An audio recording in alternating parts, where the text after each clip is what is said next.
Hi, Robert Estrin at livingpianos.com, your online piano store, with a viewer question. What is the best way to learn to play the piano? Or how to learn to play the piano? What a basic question is this? But it's not such a simple thing to answer, is it? Well, you know, in a perfect world, you grow up in a household, and as a young child, you're exposed to music. You have a beautiful grand piano to practice on. Your parents are nurturing and loving, and they find the best teacher they can for you, who's good at dealing with children and inspiring. And your parents encourage you and have you play for company, and you have all of this wonderful exposure from a young age and training. So that's one ideal situation, but one size does not fit all. For example, oftentimes I encounter people who contact me who their whole lives they've wanted to play the piano, and maybe they're finally retired and they have the time and they want to invest in a piano and put time into it. Is that a good situation? Well, absolutely. Because the key to being able to be successful at the piano is immersion.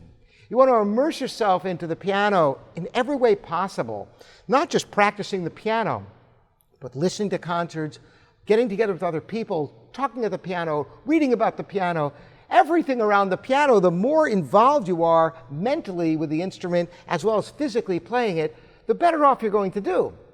Now, what about this whole idea of finding a good teacher and studies from a young age? Is this really necessary?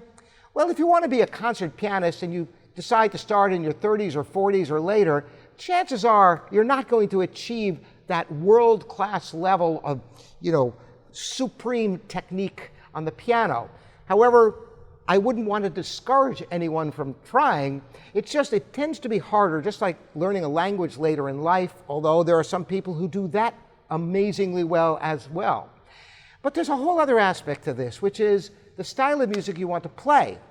If you want to be a classical player, particularly a concert level player, absolutely get a first-class teacher to show you the intricacies of stylistic differences of the period styles, how to deal with ornamentation, how to practice particularly thorny sections.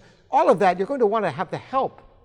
But suppose you just want to play popular music. Maybe you like to improvise new agey kind of stuff, or you want to play country music, or are lessons really necessary for that? Well, not necessarily. A lot of people can pick things up on their own. Some people watch YouTube videos and are able to figure out music, and I've seen people do surprisingly well with that method.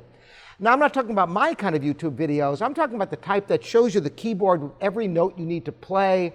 Some of them are almost like, a video game with things coming down that you play with the fingers. And while I can't even imagine learning the piano that way, I've encountered people who can play relatively well who've learned from YouTube that way. So there isn't just one way to learn the piano. Particularly if you're playing popular styles, playing by ear is really necessary. To give you an extreme example of how important it is to be able to play, anything by ear, and how classical background is not necessarily going to help you in that regard. Years ago, we were having a birthday party for somebody, and it was in my dad's studio. He had a bunch of people over, and one of my dad's former students was there. And she had graduated from Juilliard in piano performance, was doing her master's work, studying with Sasha Gordnitsky, one of the top teachers there, working on Rachmaninoff concertos, a very accomplished pianist. Well, my father said, "Lori, play Happy Birthday." And at that point, Lori broke in a cold sweat and said, "What note does it start on?" Can you imagine somebody who could play virtuoso piano music who couldn't play the simplest song by ear? Because, there's a kind of myopic way of looking at piano in conservatories. It's all about the classical traditions. And they, for the most part, ignore all styles of music that you're likely to encounter in the real world. After graduation, most of the work playing piano is accompanying. Sure, your reading is good for that, but what about if you're going to play events, play parties or weddings or things of that nature? You've got to be able to play and be able to make things up and be able to groove with other people by listening and playing by ear is a lot of fun. It can be richly rewarding. You don't necessarily have to start young, and you don't necessarily have to have formal training in order to do that. So indeed, there's more than one way to learn how to play the piano, depending on what your goals are. And that's the lesson for today. And if you immerse yourself in it, no matter how you go about it, you're going to learn how to play the piano in one way or another. I hope this has been enlightening and helpful, as well as inspiring to those of you wanting to learn to play the piano. If you thought you'd lost your opportunity, I say to that, nonsense. It's never too late.